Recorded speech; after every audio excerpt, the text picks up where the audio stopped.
vemos. Bueno, y una vez, buenas noches. Aquí estábamos con el cuento de las... lo mando como a lista. Yo puedo ver un poquito esto. No hay nadie más por acá. Bueno, comencemos ya con esto y ahorita miramos quién ingresó nuevamente.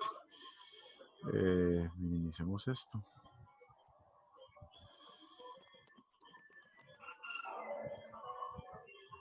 Un segundito aquí.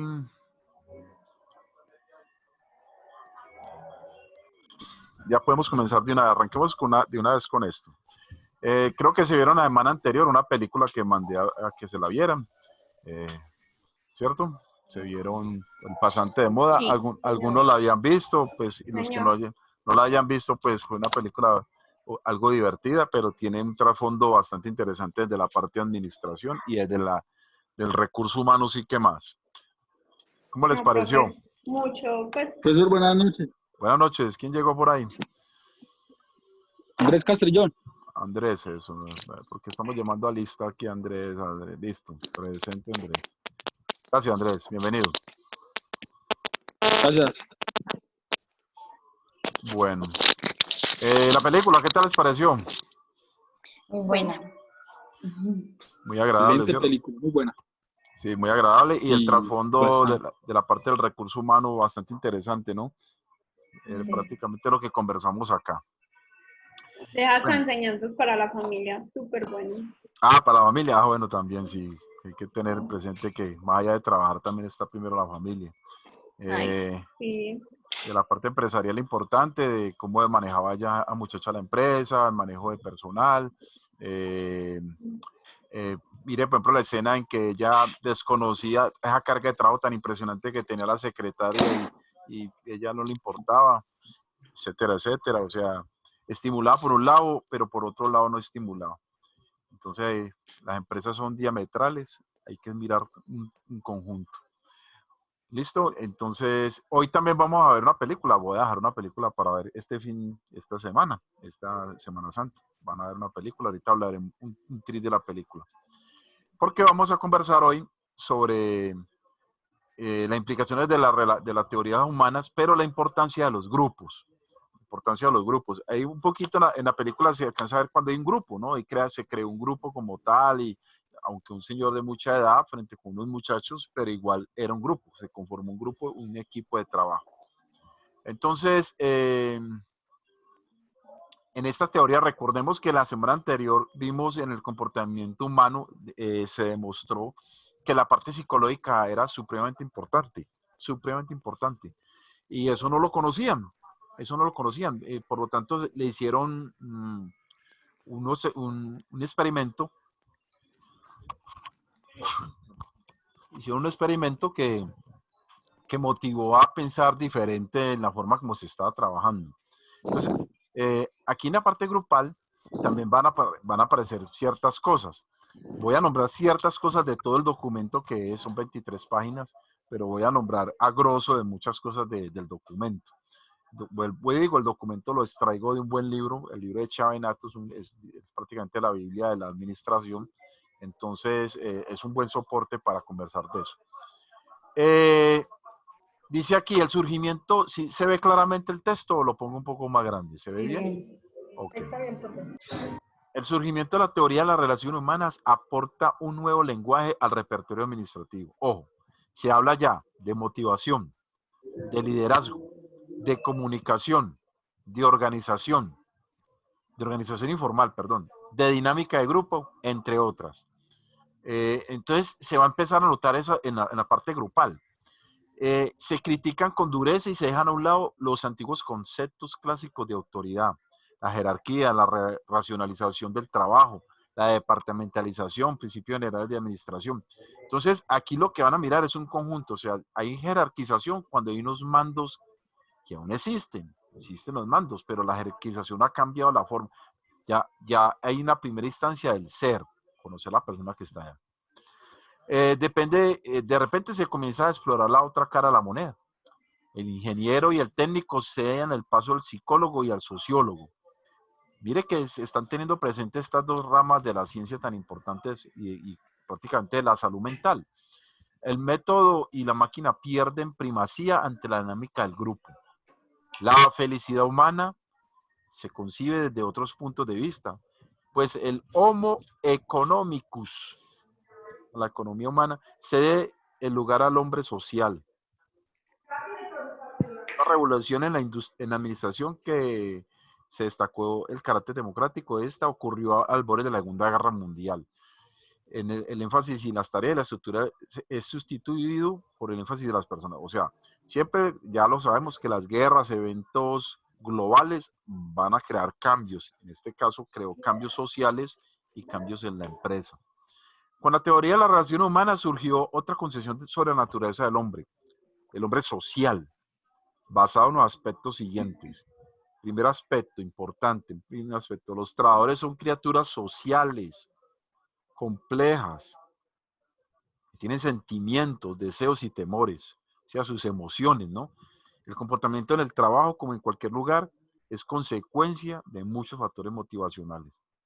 Usted funciona porque usted es emocional.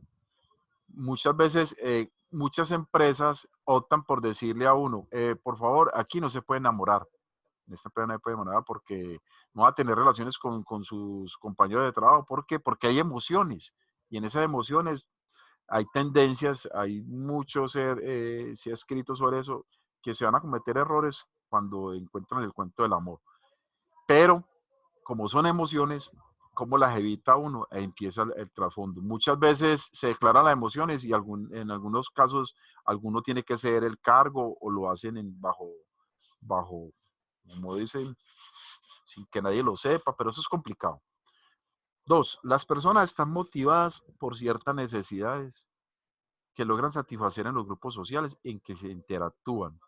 O sea, hay cosas que me motivan a mí. Si hay dificultades en la participación y en las relaciones con el grupo, aumenta la rotación de personal, que lo llaman el turnover. Baja la moral, aumenta la fatiga psicológica y se reducen los niveles de desempeño. 3. El comportamiento de los grupos dependen del estilo de supervisión y liderazgo. El supervisor eficaz influye en sus subordinados para lograr lealtad, estándares elevados de desempeño y compromiso con los objetivos de la organización. O sea, ahí cuando yo sigo a alguien, estoy motivado. Si es un motivador a favor, pues rico, pero es un motivador que me desmotiva, entre comillas, no funciona correctamente. 4. Las normas del grupo sirven de mecanismos reguladores del comportamiento de los miembros y controlan de modo informal los niveles de producción. Hago un tricito, un paréntesis chiquitico. Por lo regular, les voy a colocar este ejercicio, este ejemplo que pasó en un salón de clase en una ocasión en la universidad. Porque aquí cuando hablo de normas de grupo, estoy también hablando de los liderazgos. En una ocasión estaba con un grupo y la gran mayoría, no, eran puros hombres, eran por ahí unas 8 personas. Entonces yo les dije, muchachos, escojan ya, señálenme ya, señálenme en un líder. Entonces señalaron a X persona. Y entonces les dije yo, ¿por qué lo señalaron a él como líder? Ah, porque tiene estas cualidades, esto y esto. Y entonces al momento, luego lanzo yo una segunda pregunta y digo, ¿alguna cosa para comentar sobre la elección del líder? Entonces levantó la mano un amigo de ellos, uno de ellos, dijo, pro, estoy sorprendido. Y yo, ¿por qué está sorprendido? Porque yo pensé que yo era el líder. Y yo, ¿cómo así? Y ellos inmediatamente escogieron un líder. O sea, entonces, ¿qué es lo que pasa? Que los líderes a veces sienten que son los líderes, pero a veces no se dejan seguir por los grupos. Eso es un ejercicio interesante. Usted se cree líder, pero a veces resulta que usted no es líder. O lidera de alguna manera o no lidera. Desafortunadamente estamos en la parte virtual. Si no, y yo con ustedes hubiera hecho un ejercicio de liderazgo y hubieran notado ciertas cosas interesantes sobre el liderazgo, pero habría que hacerlo personalmente.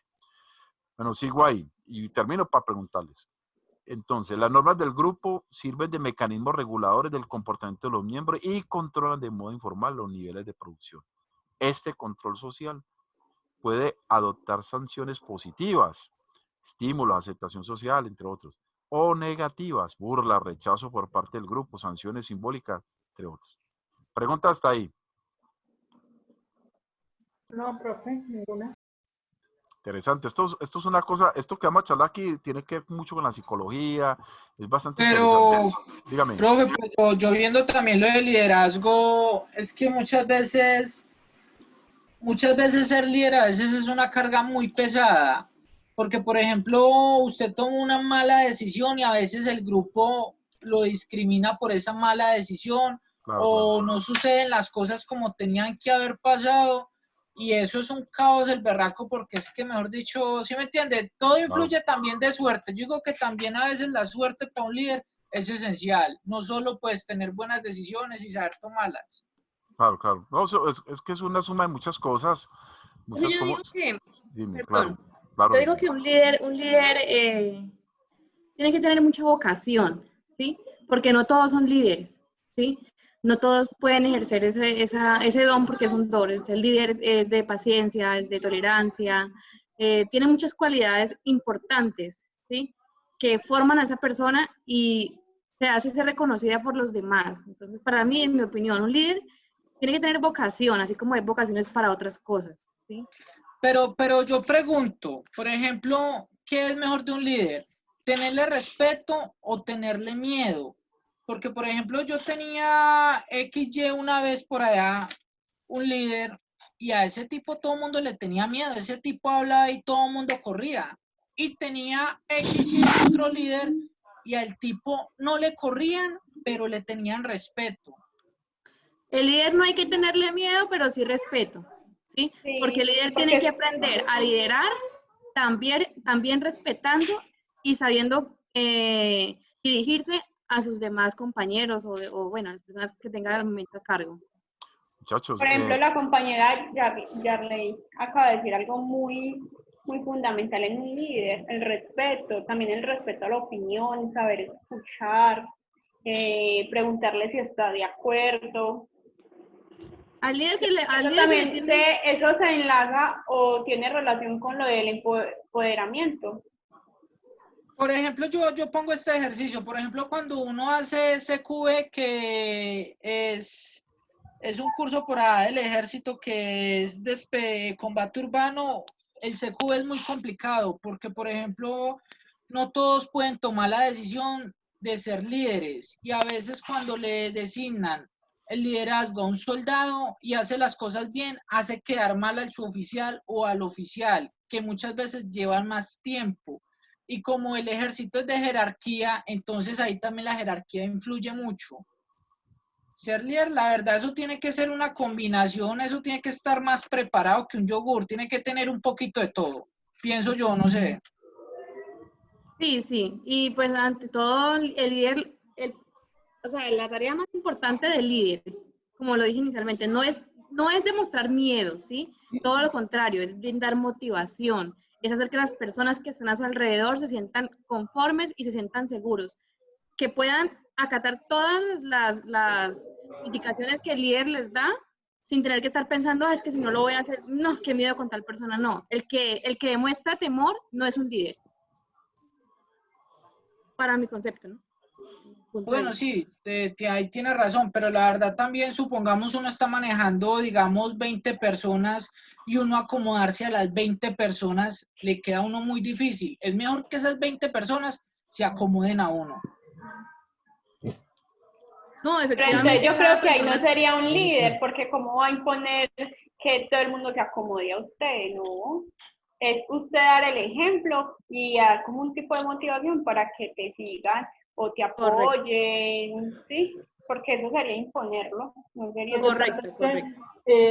Ahí entra a jugar el papel, el rol del líder. El líder no es el subordinado el que tiene que aprender a acomodarse al líder, es al contrario. El líder tiene o debe aprender a manejar las diferentes personalidades. Un buen líder sabe manejar y sabe llegarle a cada uno y a sus diferentes personalidades. Sí, es muy cierto. Bueno, muchachos, sigamos. ¿Qué opina de todo lo que estamos diciendo? Ahorita vamos a llegar a lo del líder, pero más allá de lo que yo diga, lo que dicen los estudiosos de qué es ser líder. Antes de seguir lo que lo estamos conversando y buenas las apreciaciones que están haciendo ustedes allí, desde su caso de vida que lo están comentando. Los invito a que en esta Semana Santa de la reflexión y de la pandemia se vean una película, se llama Los Dos Papas. Así está en Netflix. No sé dónde estará, pero se llama Los Dos Papas. Ay, profe, ese enlace que usted lo mandó esta semana no nos da, y qué cueva, ¿no? Solo le pedía a uno es que el número de tarjeta de crédito. No, ahí no hay nada que pagar. Yo mando es algo de gratis. Eso no hay nada. Sí, mira que a mí no me dio. Me tienen que llamar y decir cómo entran allá, pero eso no hay nada que pagar. Ah, bueno, porque yo me metí por Feliz Plus. Ah, sí, también. Bueno, de usted la encuentre, pero por Cuevana de ver cualquier película, no hay ningún problema. Sino que no hay, los enlaces yo mando, no es para pagar, no hay nada que pagar, absolutamente. Si usted ya se metió por otro lado, ya es otro cuento, pero eso no hay nada que pagar. Entonces les recomiendo Los Dos Papas. Van a enfrentar a dos líderes de la iglesia poderosísimos. ¿Por qué uno va a ceder el cargo y por qué le pasa a ese líder? Para que lo vean que es un líder religioso. ¿Cómo se llama la película, profe? Los dos papas. Claro, fue nominada al premio Oscar. Buenísima, excelente película. El Papa actual, Jorge, el Papa Francisco y el Papa Benedicto. ¿Cuál fue el que renunció, profe? Sí, Benedicto. Benedicto, sí. Sí, el alemán. Bueno, me lo volvemos a meter acá. Dice, entonces hay unas necesidades humanas básicas. Hay unas necesidades básicas. Vamos a ver si aquí están las necesidades. Digamos estas necesidades. Hay unas necesidades básicas. Primero, digamos que está la necesidad fisiológica, es una necesidad básica. La necesidad fisiológica es la de comer, respirar, la del hambre, o sea, buscar alimento, una necesidad. Porque yo tengo que suplir mis necesidades humanas. Una, la necesidad fisiológica, es primaria, dice, es primaria, es vital, vegetativa. Esta no se puede parar, usted no puede trabajar sin hambre. O sea, es como un soldado con hambre, pues volía candela ya, mata a todo el mundo. Aquí las necesidades fisiológicas tienen que cumplirse. Luego viene otra necesidad que es la necesidades psicológicas. Son necesidades secundarias. Como por ejemplo, ¿Cuál era la primera? La primera, esto está definido por Maslow, la pirámide de Maslow. La pirámide de Maslow declaró las necesidades fisiológicas del ser humano. La primera, las necesidades fisiológicas, está en la base de la pirámide. Son necesidades, vea, les voy a leer, corresponde a la necesidad primaria, vitales o vegetativas, están relacionadas con la supervivencia de la persona, son innatas e instintivas, situadas en el nivel más bajo. Son las necesidades fisiológicas, se llaman también en los animales. Estas necesidades requieren satisfacción periódica y cíclica. O sea, respirar es una necesidad fisiológica, usted tiene que hacerlo a diario. Las principales necesidades fisiológicas son alimentación, sueño, actividad física, satisfacción sexual, abrigo, protección contra los elementos, seguridad física contra los peligros. Si un individuo tiene hambre, busca alimento. No obstante, cuando la persona come con regularidad, el hambre deja de ser una motivación importante. Las necesidades fisiológicas pueden ser satisfechas por anticipado sin adoptar sobre el comportamiento humano. Por ejemplo, ahorita el gobierno nacional dice no puede haber escasez de alimento porque no va a haber esa necesidad primaria no se puede negar porque no enloqueceríamos. El hambre es terrible. Prácticamente pensaríamos con el estómago. B, las necesidades psicológicas. Estas las representan en 4 cuerpos. Necesidad de seguridad íntima. Necesidad que lleva al individuo a autodefenderse y protegerse contra el peligro o la privación. Esta necesidad conduce a la búsqueda incesante de sosiego y tranquilidad personal. Por eso es que, por ejemplo, en los últimos tiempos, la intimidad, proteja su intimidad, no publique un mundo de cosas, su intimidad es importante porque eso es una necesidad primaria del ser humano. Pero gente que publica cantidades de cosas, bueno, eso de manera es del que quiera hacerlo, pero eso es una necesidad, su intimidad es un tesoro y tiene que resguardarlo. Su necesidad de participación, necesidad de formar parte de un grupo, de tener contacto humano, de participar en alguna iniciativa con otras personas, o sea, participar democrática, grupal, ir a un club social, etcétera, una necesidad de participación. Necesidad de autoconfianza, resulta de la autovaloración de cada individuo, se refiere a cómo se ve y se evalúa a cada persona, el autorrespeto y a la consideración de sí mismo, o sea, tengo un respeto y a mi entorno.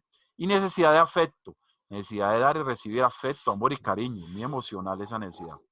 Otra necesidad es de la autorrealización. Necesidad de autorrealización, la tercera necesidad. Más arriba, ya vamos subiendo. Necesidades más elevadas, producto de la educación y la cultura, al igual que las necesidades psicológicas, rara vez son satisfechas a plenitud. Pues el hombre busca de modo gradual mayores satisfacciones y establece metas cada vez más complejas. O sea, cuando usted empieza a estudiar, necesidad de autorrealización. Como yo le he dicho a usted, por ejemplo, hablo como un poquito medio particular. Por ejemplo, a mí me dice, ve, me compré 4 carros, tengo 5 casas. Uy, güey, eso es su necesidad. A mí no me emociona mucho. Bueno, chévere, lo aplaudo. Pero llegue y se me acerca y digo, uy, bro, mira, alcancé esta maestría. Para mí es fantástico. Uy, que te autorrealizaste, estás feliz, qué barraquera. Bueno, si tiene 20 carros, 50 carros, bueno, chévere, pues disfrútelos, pero para mí no es una necesidad vital de autorrealización. 3, ciclo motivacional. Ciclo motivacional. A partir de la puesta de práctica de la teoría de la relación humana, se aplicaban a las empresas toda clase de teorías psicológicas sobre la motivación.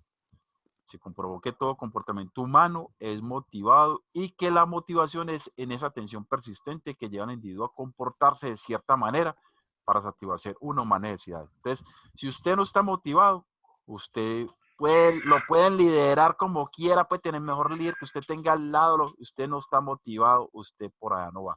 Les coloco un ejemplo. Miren este ejemplo. Esto lo estamos viviendo hoy.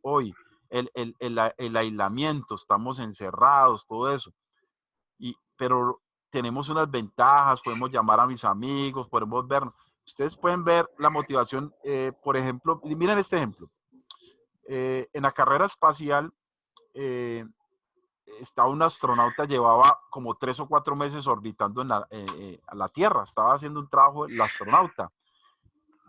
Si me están imaginando ahí, está un astronauta ahí dándole la vuelta a la Tierra. Y resulta que el astronauta está motivado, está en lo que le gusta, moviendo sus cosas, haciendo sus experimentos. Y resulta que al astronauta le murió la mamá acá en la Tierra. Entonces empezó la misión, le decimos, no le decimos, le decimos, no le decimos, le decimos, no le decimos. No, digámosle, le dijeron. Ya el astronauta no fue lo mismo. Ya no fue lo mismo, ya no quiso hacer las cosas como tenía que hacerlas, etc. ¿Entiende? Porque usted es motivacional. Usted lo puede haber llamado el Santo Padre, lo puede haber llamado el Messi, lo puede llamar los cantantes que a ustedes les gusta y usted ya está desmotivado. Entonces, la motivación es un ciclo importante dentro del ser humano. 4, la frustración y la compensación. Existen ocasiones en que las necesidades no se satisfacen debido a cierta barrera o obstáculo que lo impiden. Cuando esto ocurre, surge la frustración. Usted ahorita lo estaba nombrando, no, ese man me trató muy mal y quedó frustrado, que impide liberar la tensión y mantiene el estado de desequilibrio y tensión. El ciclo motivacional tiene esto, tiene un equilibrio, tiene un estímulo o un incentivo, luego lo lleva a una necesidad, o sea, para poder que usted, después de que usted estimuló, crea la necesidad, crea una tensión y arma un comportamiento, una acción y vuelve y hay una satisfacción y vuelve y arranca el ciclo, vuelve y arranca el ciclo. Hay un equilibrio, se equilibran las cargas, hay un estímulo, una necesidad, se tensiona, se vuelve y eso es muy parecido como lo que le pasa en el amor a muchas personas. Listo. Otro sería, me pasé, estamos en el 4. Y para ello, entonces, cuando la necesidad no está satisfecha, entonces hay unos comportamientos, hay desorganización del comportamiento. La conducta de la persona está frustrada, puede volverse ilógica de repente. Por eso, por ejemplo, el desamor, usted es irracional, es ilógico. Usted cuando está con él y lo lleva a la empresa, usted el comportamiento no es correcto allá. No. Hasta algunas empresas, creo que en Oriente dicen, cuando tienen desamor, vaya para la casa y venga por ahí dentro de un mes, porque usted no va a trabajar correctamente. Se vuelve agresivo, hay agresividad. La persona frustrada puede volverse agresiva. Tensión acumulada puede liberar mediante agresividad física, verbal, etc. Hay reacciones emocionales. La tensión reprimida por la insatisfacción de la necesidad puede provocar ansiedad, aflicción, nerviosismo intenso y otras consecuencias, insomnio, problemas circulatorios, digestivos, etc. Hay alineación y apatía. No quiere ir por allá, alineación, desinterés por alcanzar el objetivo, no quiere participar, etcétera, etcétera. Otra es la moral y clima organizacional. Es cuando los humanos, la motivación es el impulso que permite esforzarse en alcanzar los objetivos organizacionales siempre y cuando se satisfaga alguna necesidad individual. Y ahí nace el concepto de la moral, de la moral. Entonces, yo quiero saltar aquí, ahora sí, el tal liderazgo. ¿Pregunta hasta ahí? Aló. No, profe, todo perfecto. Uy, no, ojalá fuera perfecto. No, perfecto, no. Pues perfectamente entendido. Ah, Pues, bueno, todo gracias. perfecto. No, perfecto. Sí. Aquí haciendo un esfuerzo aquí tremendo. Pero, por ejemplo, en muchas empresas, pues, esas necesidades, todas que se apliquen, no. ¿Cómo así? Claro, pues, supongamos que, por ejemplo, yo no. Digamos, por ejemplo, en el supermercado, no, marica, este gon lo dejó la novia, mandémoslo para la casa. Venga, perdón, manejemos un lenguaje más acorde aquí qué pena, pero no nos pasemos como en lenguaje un poco tosco, que hay damas. Y entonces, Pues sí, yo me imagino que, por ejemplo, digamos, usted llega a una empresa y usted llega con un desamor y le diga, no, es que él está listo, él quedó con la tusa y todo eso, mandémoslo para la casa. Yo hasta ahora no he escuchado el primer caso. no, pero yo dije Oriente, yo no estoy diciendo que esto ocurrió acá, no. Pero hay empresas en Oriente que hacen eso porque la persona no va a trabajar, no, acá no, aquí usted ya. Yo sí conozco una, profe, Ingredion, que es A una ver. bienestar enano. Allá a un paciente, un montacarguista, se le murió la mamá Ah, y bueno. le dijeron que se quedara 15 días en la casa Bueno, pues ya. mientras pasaba. De acuerdo. No, y la empresa lo hace cuando tiene Pero su eso sería fallecimiento. una calamidad doméstica. Claro, aquí estamos hablando de una Bueno, tusa pero le que es. dieron 15 días más. Imagínese, claro. Fue más condescendiente con él. Claro. Todas las empresas van a tratar diferente. Recordemos que cada una tiene sus criterios diferentes de actuar. Pero los ciclos motivacionales son así, funcionan así. Eso ya está escrito, eso no está inventado. Usted siempre va a tener unas necesidades que las va a ir supliendo y va subiendo en los ciclos motivacionales. Se llama el ciclo de Maslow, la pirámide de Maslow. De liderazgo. Aquí llegamos a lo que ustedes estaban ahorita como conversando muy ávidos ahí en la charla. Liderazgo. Estoy hablando según los teóricos. Aquí yo no estoy inventando nada, sino que lo que dicen los teóricos. En las teorías de las relaciones humanas se comprobó la enorme influencia del liderazgo en el comportamiento de las personas. Mientras que la teoría clásica se concentra en la autoridad formal, el reconocer solo la dirección de los niveles jerárquicos superiores sobre los niveles inferiores. En aspectos relacionados, perdón un momentico, tengo una invasión aquí de animalitos relacionados, ¿dónde me quedé? Relacionados con el experimento que hicieron. Entonces, ¿qué es el concepto de liderazgo? Vamos a ver, el concepto de liderazgo. Concepto, o sea, aquí es lo que está escrito en el papel y es lo que se ha estudiado.